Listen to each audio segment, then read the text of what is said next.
Let's see what happens now. Let's see what happens. The kids are watching a show, which means I can practice for a little bit.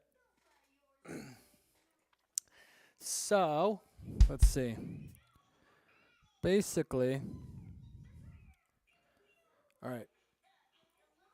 So what I'm practicing is a 5/4 polyrhythm. It's a groove.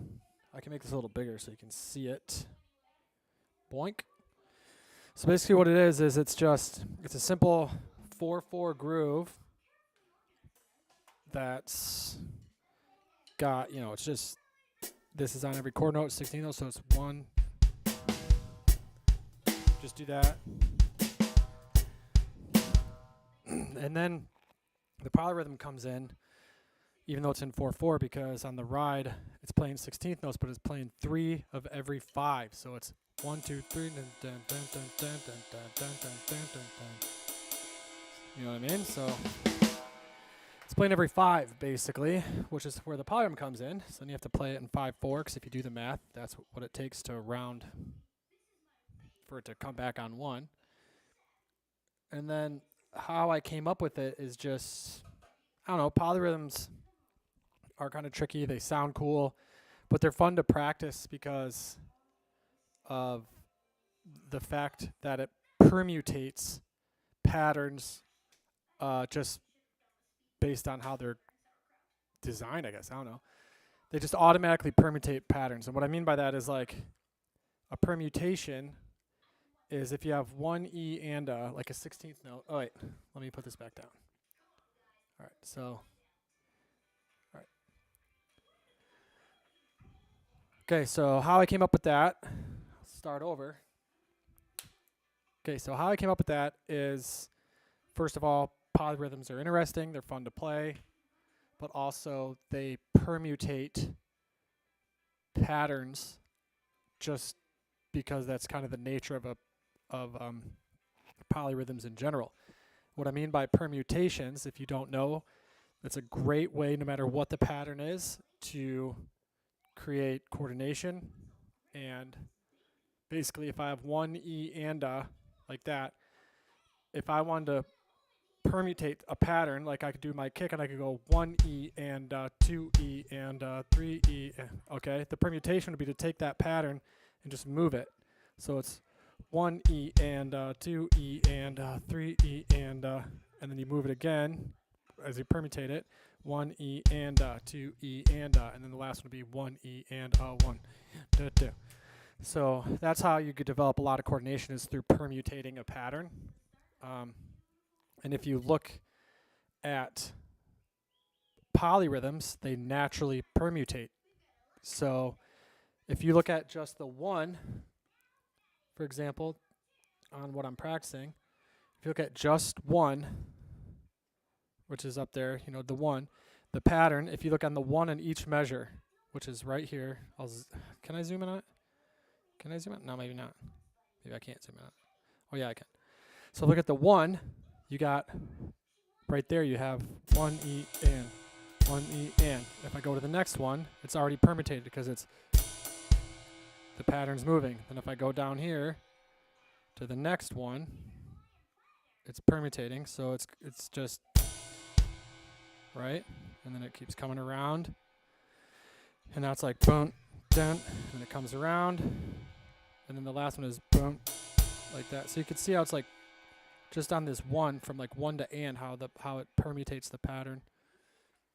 So that's why I like to practice polyrhythms. Polyrhythms are good, like I said, because they permutate patterns and create a lot of coordination, and they sound pretty cool when you do them. But you gotta make sure you focus on the basics too. That's what I recommend. Sometimes people get so complicated, they don't master the easy stuff, and you kind of want to do all of it, but also ultimately just whatever keeps you playing, do that. Whatever you find interesting, do that. And what builds coordination is doing stuff you're not good at. All right, so now I'll practice it for a teeny bit. This I've practiced a little bit, so I'm not like super bad at it, actually, because I've already been practicing it a little bit. So I'll try to do it now.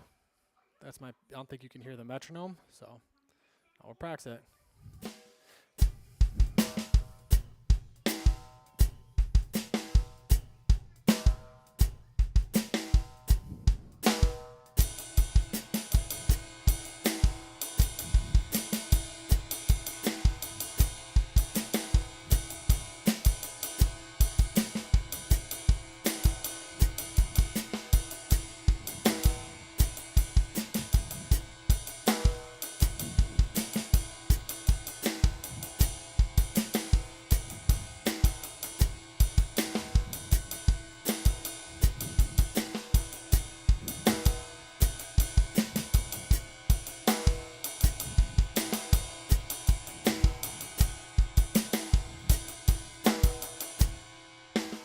I don't even know if I did it right. I kind of zoned out there for a sec. How I practice it is I go up probably 5 BPMs every 5 minutes to start, and I go really slow. And then as it gets harder, I might spend 10 minutes and go up 5, and then eventually you kind of get higher, and you might go up 2 every 5 minutes, or maybe 2 BPMs every 10 minutes. And then eventually you're down, when you're way up there, you're down to 1 BPM for however long it takes. Sometimes if it's really fast, it can take like a week, months, but just take your time, do it right. And I'd like to not move up until I feel like it's almost like it's kind of too easy, and then I like to move up. So usually if you graph it, your progress goes like this, and then it kind of tapers off. So you kind of go up quick at the beginning, and then as you get to the higher speeds, take your time, and yeah, you know what I mean. Maybe, hopefully.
I think right now it goes up like 1 every 10 minutes, just because it's tricky, but I could probably go up a little faster than that, but I just don't feel like it.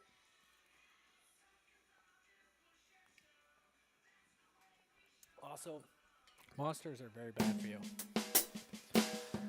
But I like to have them every now and then because kind of like a treat, I guess.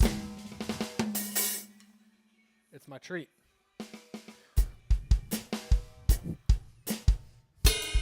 Whoops. That was out loud.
fall.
That's how you do that.